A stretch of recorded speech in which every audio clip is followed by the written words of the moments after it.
Antara doa yang Ustazah mula amalkan istiqamah, air, baca doa, doa minum air. Nak sihat, nak cergas.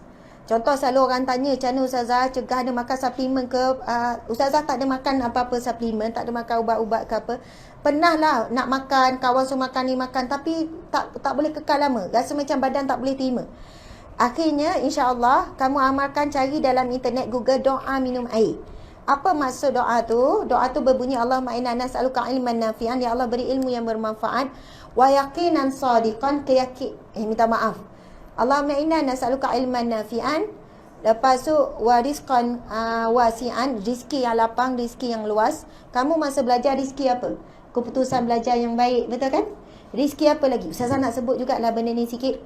Rizki dapat keputusan yang baik, rizki dapat kawan yang baik, dapat pesyarah yang menghormati awak, yang apa semualah, awak tak kena bully, itu semua rizki kamu tu masa belajar. Rizki dapat calon suami yang baik dan sebagainya. Allahumma inna nas'aluka ilman nafi'an wa rizqan wasi'an wa syifaan min kulli da'in, dan kesembuhan daripada segala penyakit. Penyakit ni termasuklah penyakit daripada dengki manusia ke, sihir ke, apa ke, penyakit badan kita, penyakit hati, lemah-lemah badan. Kamu ni kan remaja lagi, patutnya kamu, badan kamu kuat, semangat, betul tak? Bertenaga. Tapi kadang lembek, lemah. Air ni kamu baca, cari pula dalam internet, Machinery Emoto. Kan? Pakai kaji air tu, saintis air Jepun tu.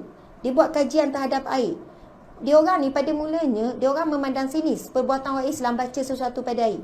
Tapi bila mereka tengok bawah mikroskop elektron yang sangat halus, mereka dapati molekul air berubah menjadi sangat indah, cantik, kristal. Sebab itu air ni mereka akhirnya kata perakam memori yang terbaik. Macam pendrive rakam tu. Macam voice tu, kita rakam tu, rakam suara kita. Tapi dia kata air lagi tepat merakam dengan lebih baik. Kita baca doa tu, maksudnya kita minta dengan Allah dan kita minum air doa tu. Kalau kita bawa air dalam kuliah kan, kita tengok apa yang cikgu ajar, kita dengar apa yang cikgu ajar, kita minum apa yang cikgu ajar. Faham tak? Gelombang tu akan masuk mengubah air tu. Tak payah buka botol air pun. Bukannya dia masuk ke atas tu, tak. Gelombang tu dia tembus botol air tu. Kan buka, habis tumpah pula kan, jatuh-jatuh tergolek, kena pula ikhwah kat depan tu. Mungkin cinta ku. Jadi macam tu pula kan. Minta maaf, awak basah, minta maaf, saya tak susah. Bilang kan, wow. Drama je tu ya. Faham tak tu? Okey, Ustazah nak cerita sikit. Masa belajar dulu kan, Ustazah bukan pelajar yang bijak ataupun pelajar yang pandai. Tak, sebab ada pelajar memang gifted, dia bijak, pandai kan. Kita baca. Aduh, hai sama juga. Rasa macam, insya-Allah, kali ni rasa macam confident je. Tiba-tiba kenapa keputusan macam ni? Betul tak? Ustazah masa sekolah rendah pun biasa-biasa, masa sekolah menengah pun biasa-biasa kan. Yelah macam kita lah, masuk duduk kelas tengah-tengah, lepas tu dapat nombor biasa-biasa, macam tu kan. Lepas tu ada kawan kita bijak-bijak, tu kelas pertama tu, geng budak bijak tu, contoh kan. Lepas tu kemudian bila masuk universiti, tiba-tiba jadi bijak pula. Bukan jadi bijak lah. Apa yang Ustazah faham macam ni, kamu sekarang bila kamu dah makin besar, masa sekolah dulu kan, kita tak faham lagi pasal pergantungan dengan Allah, betul tak? Tak faham lagi konsep ni. Sekarang kamu kena faham, kamu kena apply. Kamu kena amalkan satu zikir, Asma'ul Husna, Ya Allah, Ya Alim, Ya Hakim, Ya Rashid. Ya Allah yang maha memiliki ilmu, Ya Hakim yang maha bijaksana, Ya Rashid maha cerdas. Ya Alim, Ya Hakim, Ya Rashid. Yang maha memiliki ilmu, Ya Allah, Engkaulah, berikanlah aku ilmu.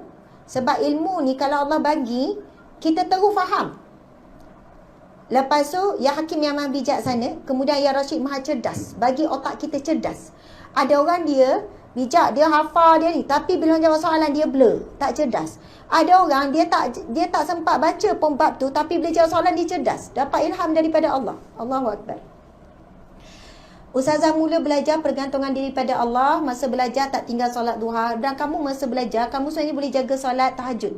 Lebih baik daripada bila kamu nikah ada anak apa semua. Lagi susah nak jaga. Kita penat, kita letih apa semua. Jaga jangan tinggal tahajud adik-adik, anak-anak. Adik-adik lah ni.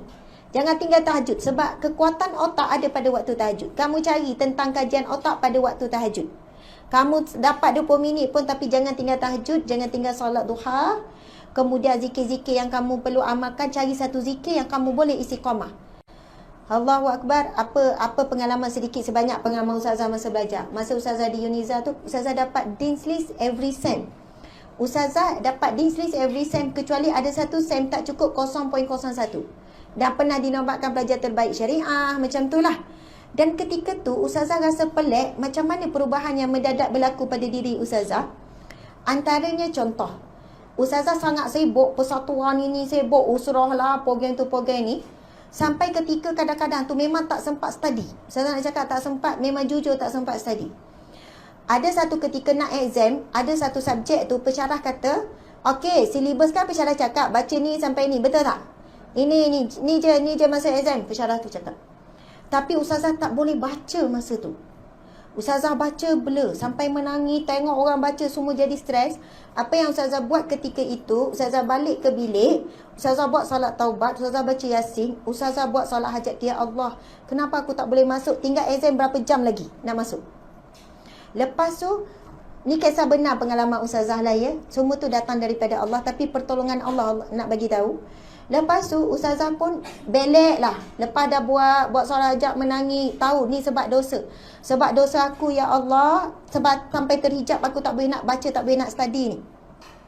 Bila buka Ustazah tak buka pun bahagian silibus yang kata masuk biasa. Ustazah buka bahagian belakang yang pensyarah kata tak payah baca belakang tu. Ustazah baca yang tu. Tahu tak? 80% soalan masuk yang belakang yang pensyarah kata tak payah baca. Ustazah dapat A subjek tu dan ramai dapat fail subjek tu. Sebab ada pensyarah tertentu dia memang nak tengok mana pelajar dia yang belajar sebab ilmu ataupun belajar sebab exam. Baca sebab exam ataupun baca sebab memang nak dapat ilmu. Memang ada style pensyarah macam tu. Jadi saya kata ya Allah, Allahu Akbar. Sebab itu Allah tak izinkan Ustazah baca tu. Berjam-jam tak boleh baca. Lepas tu ada berapa ketika ada beberapa pensyarah ni yang syadid, yang memang garang, yang apa ni, dan subjek tu fiqh muqarran, subjek tu memang berat. Dia buat test, kamu test, pensyarah bagi tahu tak? Mesti bagi tahu ada test kan? Sebab test markah 30% final kan? Ke 40% final. Berapa? Banyak persen lah kan? Ustazah ingat 40% macam tu. Test sangat penting. Tapi dia punya style, baiklah hari ni saya tak nak mengajar test. Bayangkan kalau kamu kena pensyarah macam tu. Killer subjek pula. Test. Masing-masing. Ya Allah, tak tahu apa-apa ni. Dalam 30 orang pelajar, 20 orang fail test tu. Ustazah dapatlah 28 per 30. Bayangkan. Ke 25 per 30 markah. Maksud per markah penuh. Saya kata, ya Allah, macam mana? Sebab apa? Ustazah mula faham. Masa kamu belajar, pergantungan kepada Allah lebih kamu kena kuat bergantungan pada diri sendiri. Kamu rasa dengan kamu belajar, kamu ingat, kamu boleh jawab peksa. Kamu rasa dengan kamu sekian-sekian, kamu boleh ni. Kamu makan ubat. Tapi Allah, orang yang sedang belajar, sebab itu hadis Nabi kata, siapa yang menuntut ilmu, dia sedang menempuh jihad. Maksudnya kamu sedang menempuh jalan ke syurga Allah. Sedang menempuh jalan menuju pada Allah. Kamu sedang mujahadah dengan diri kamu. Kamu kena jaga tentang amal soleh kamu, jaga pergaulan, jaga jangan buat maksiat. Semua tu akan membantu kamu. Lepas tu saya kata, masa Ustazah jawab tu, Ustazah cuma, ya Allah bagilah ilham. Antara doa yang Ustazah amalkan, Allahumma alhimni rushdi wa aizni min syaddi nafsi. Ya Allah, berikanlah aku ilham yang benar.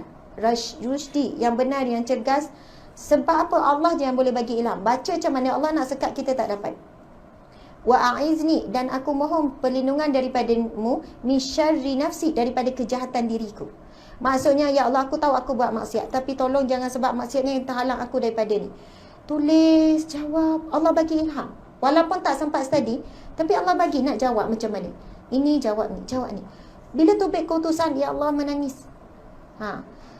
Sebab itu, Masya Allah, kadang-kadang masa dalam kelas, Ustazah antara orang yang memang selalu mengantuk sebab selalu tidur lewat. Persatuan sibuk, suka sangat kerja persatuan, aktif sangat persatuan. Sampai pensyarah marah, Asma ni tidur. Lepas tu pensyarah kata, tidur pun nanti boleh jawab peksa. Ada pensyarah cakap macam tu. Asma ni tidur je. Kata, ya Allah, minta maaf. Saya tak tahu kenapa saya akan tertidur.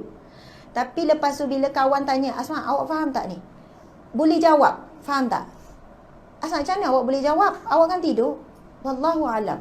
Allah bagi kefahaman. Kita kadang tertidur tapi telinga tak tidur, betul tak? Mungkin telinga masuk. Nak ceritanya kalau Allah nak bagi, Allah akan bagi kefahaman tu. Orang yang celek tak faham-faham. Saya tak faham ni, apa maksud ni, saya tak faham. Boleh tak awak terang? Bila dekat exam, kawan-kawan dia datang, kita sendiri kata, masa ni saya tak ada ni, tapi cuba baca. Subhanallah, itu yang membawa maksud Allahumma inna nas'aluka ilman nafi'an, ilmu yang bermanfaat, iaitu ilmu yang kita boleh faham, kita boleh ingat dan kita boleh amalkan. Ini Ustazah, subhanallah, na'udzubillah min zalik.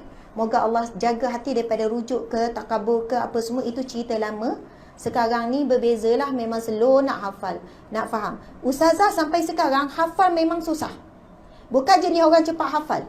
Kawan tu dah hafal, ya Allah, kita baru separuh, dia dah habis dah hafal. Hafal Al-Quran pun payah. Tapi Ustazah akhirnya Ustazah boleh terima apa? Allah nak bagi Ustazah mujahadah, hafal sesuatu tu kena mujahadah. Faham tak? Ada orang dapat senang, kita nampak itu nikmat, tapi mungkin ujian bagi dia. Akhirnya dia rasa berbangga dengan, dia kata, aku hafal last minute pun masuk. Ustazah mau nak hafal sesuatu tu mesti lama. Tetapi biasanya jawab periksa dengan kefahaman. Apa yang difahami, buat ayat sendiri, itulah yang membantu. Tapi untuk ingatan tu bukan jenis yang kuat ingatan. Allahu Akbar. Sebab tu lupa nama orang, lupa nombor pun lupa. Orang tanya plate kereta, tak ingat. Bawa berapa tahun, tak ingat.